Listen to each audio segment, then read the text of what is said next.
Welcome to Chart Your Fi. I'm your host, Chris Elder, and thank you for joining us today. So, what we're going to talk about this first episode of Chart Your Fi is what is it about, right? Financial independence.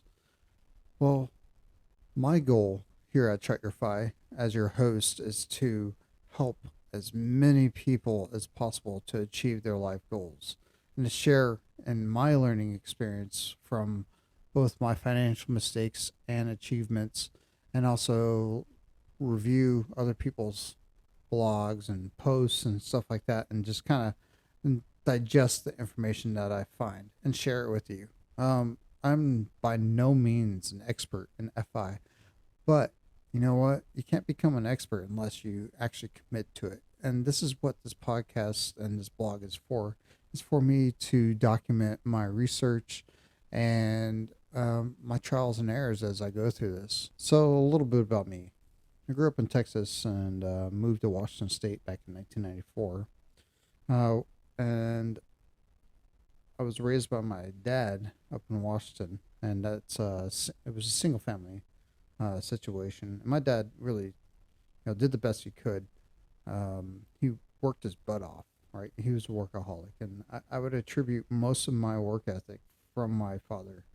I learned that at a very young age. As soon as I reached the legal age to work, 15 years old, I started my first W-2 job at McDonald's, right? Flipping burgers, uh, taking orders, and doing all that stuff, cleaning up the stuff. McDonald's isn't a very glamorous job, but, it was an entry job.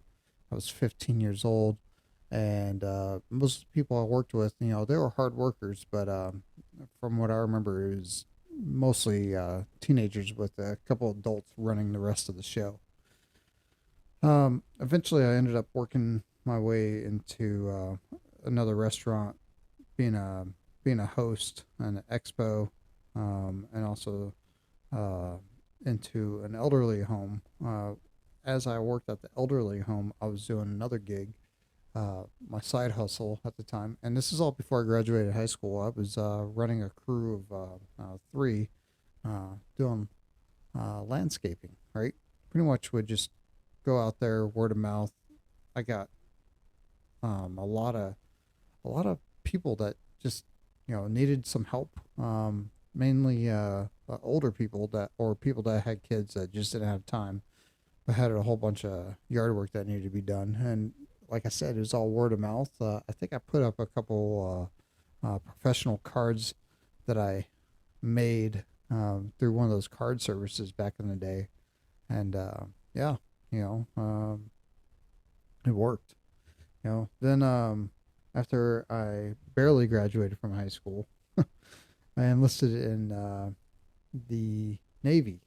You know, I, we all learn differently, right? Um, some of us are just really good academically, and at a younger age, I just did not have the attention span for school, at least in things that didn't interest me. So I attribute my barely scraping by to my attention span, which hasn't gotten much better. A little bit better, but not much.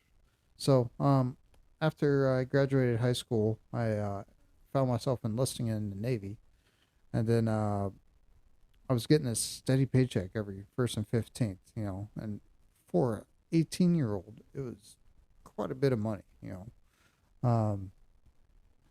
Doesn't seem as much nowadays, but think about it. I had my room paid for, I had food, so really all the money I was making, my essentials were already covered. It was pretty much all just blow it money, and I didn't do a very good job at saving at that time, and I didn't really have any education on it either, and I find a lot of that the lack of education in finances is just baffling, right? Yeah, and we don't all just come out swinging like Warren Buffett, right? Just which that guy is just amazing. Yeah, so if I knew better how to be fiscally responsible, I would have probably been set up in FI well before I was 30. And that's kind of the reason why I'm doing this podcast is to take the hard way I learned and the hard way that other people learned, and also successes from myself and others, and present that in a package for you guys to really jumpstart your ability to achieve FI. Um, Man, I could have been FI in my before I even hit 30. There's people that get into this. I mean, young people they get into this and then they're set up, just living the good life because they sacrifice early. Um, but that wasn't in the cards for me, and I learned the only way I know how to learn, and that is the hard way. Um, I made many bad decisions financially. Well, that was until a bad decision turned into a good one. And a little bit about that is back in 2008, I bought a house at the top of the market. You guys remember the 2008 crash.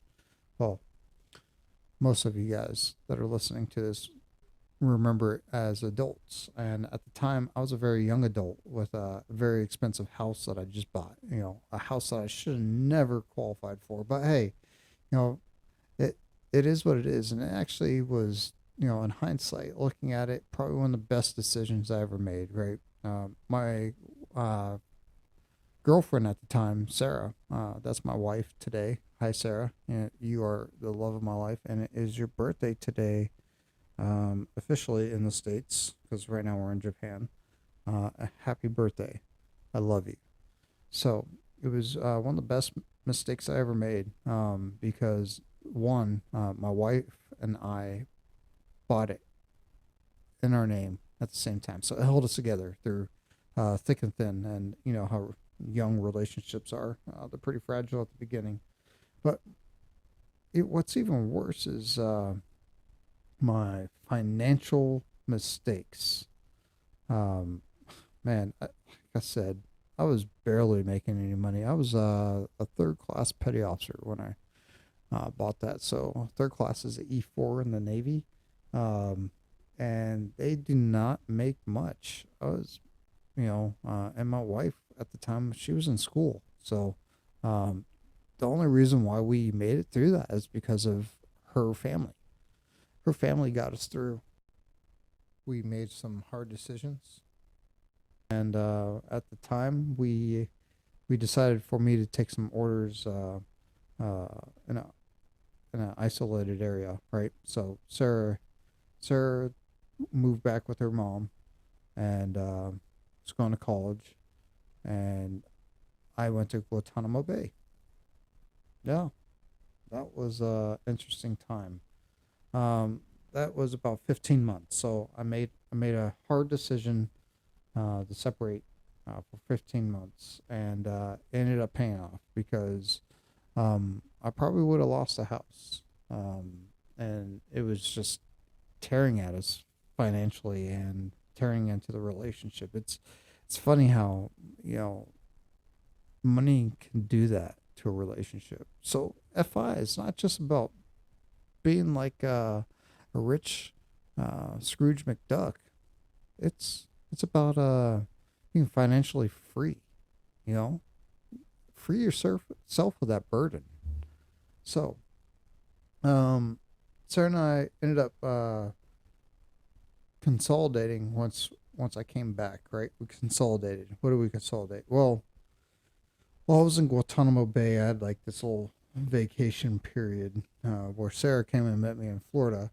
And then what happened was I bought a timeshare. Okay, that's pretty embarrassing of me to admit.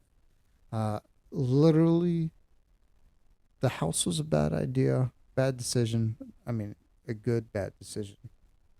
But that timeshare, oh my goodness, that was a bad mistake. Not only did I pay like some like 5 grand for it, and I couldn't use it every year. I had to use it every other year, and then I had fees every year, and those fees weren't cheap. They were like $1,000, and mind you, man. I was a real dummy making that decision. Timeshares, just, I do not recommend them. So not only that, I just ignored it.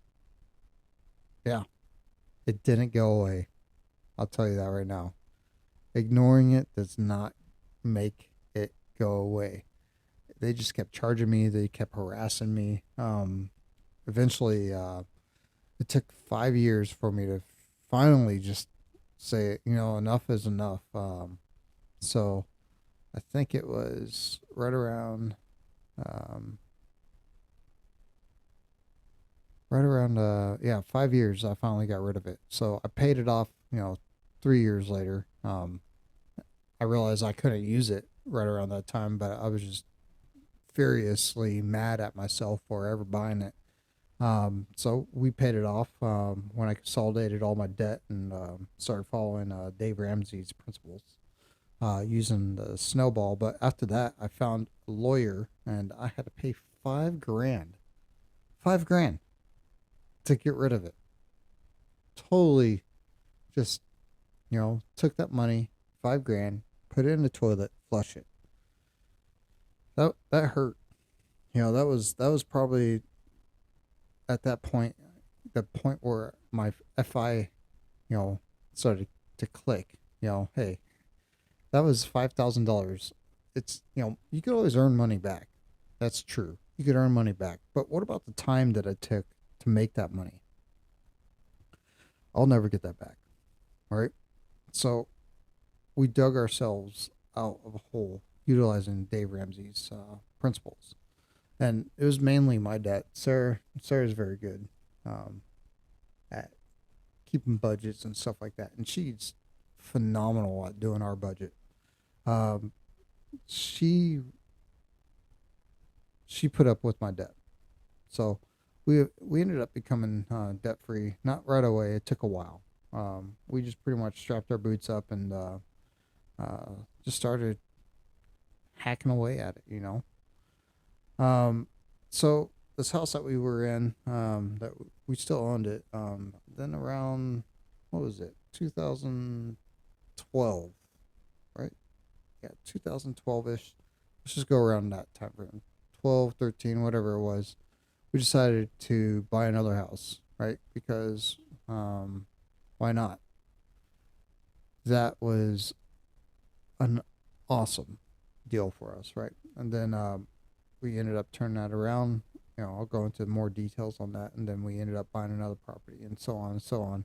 And just not going for the most fanciest thing out there, finding something that has a lot of potential was pretty important to us. We wanted to have something that we could work on and put a little sweat equity into and make money on.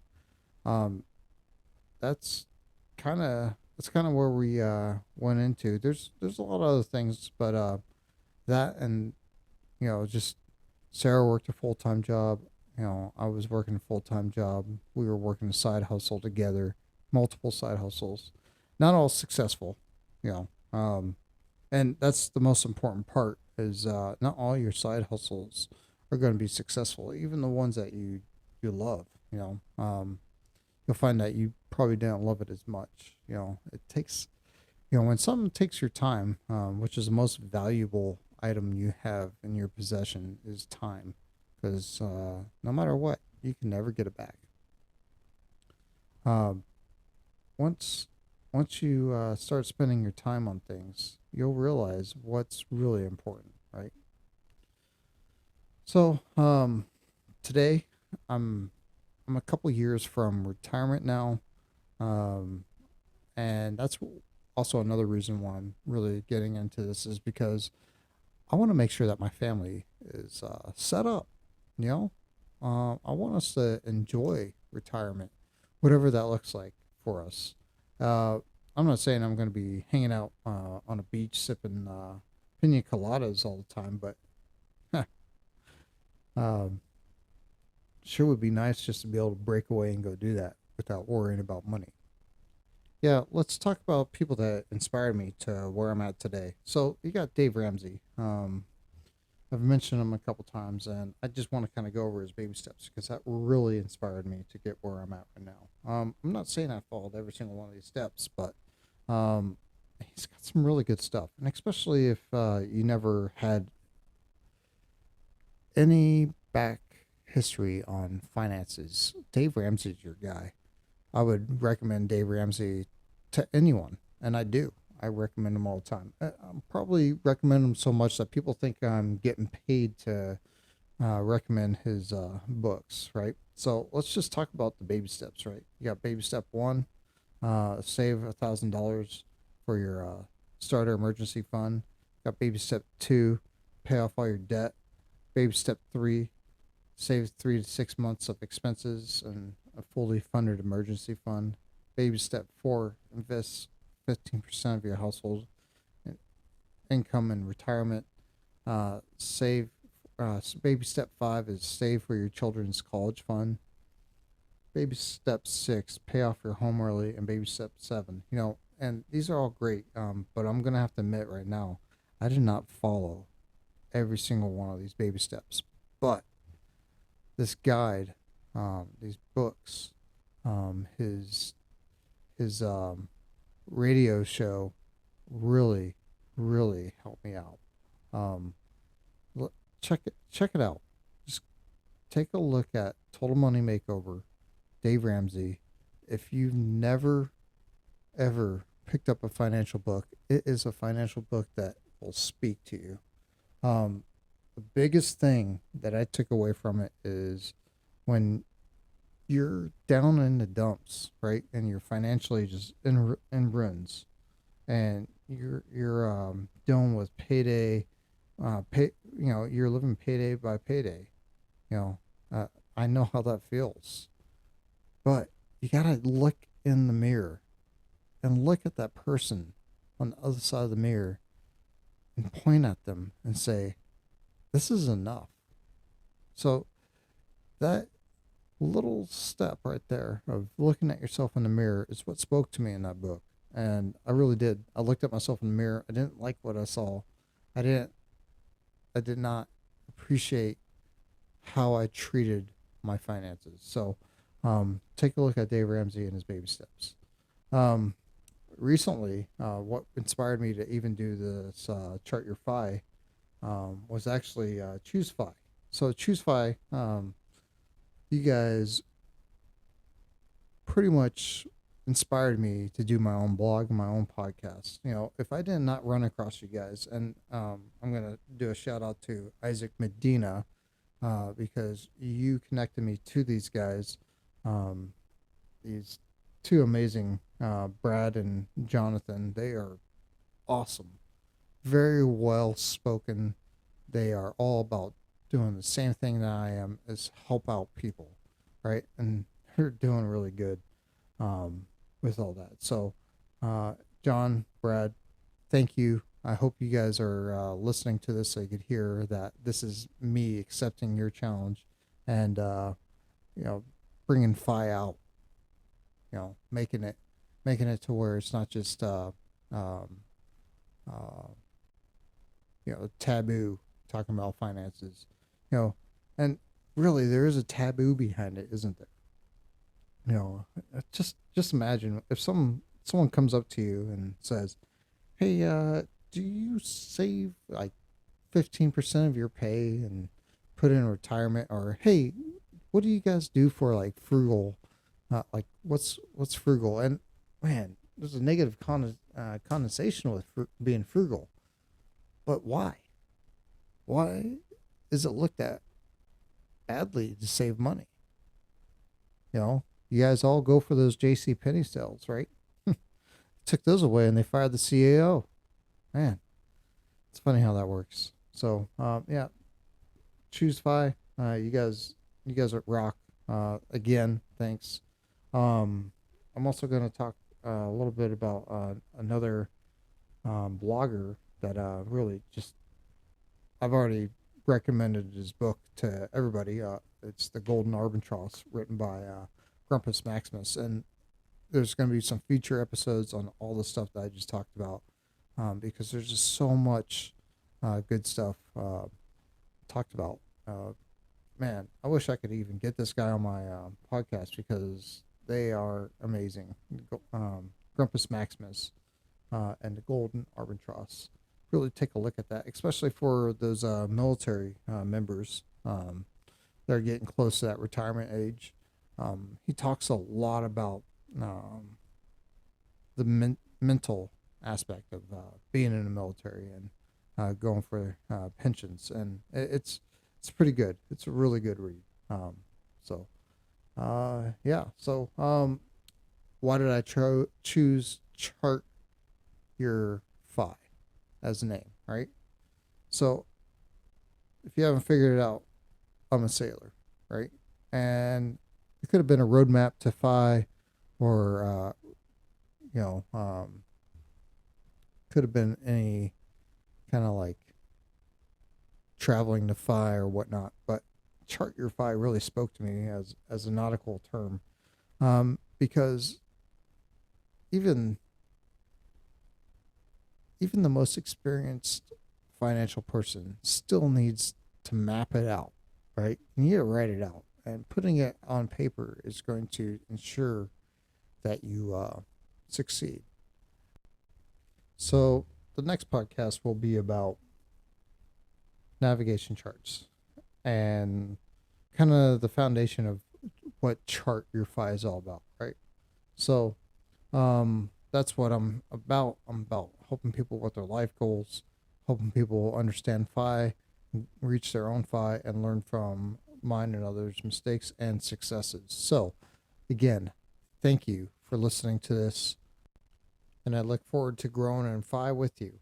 So, if you like this, make sure that you like it and also subscribe. And you can check out my blog and podcast on chartyourfi.com. Again, my name is Chris Elder, and this is Chart Your Fi. You go ahead and have a great day. All right, bye.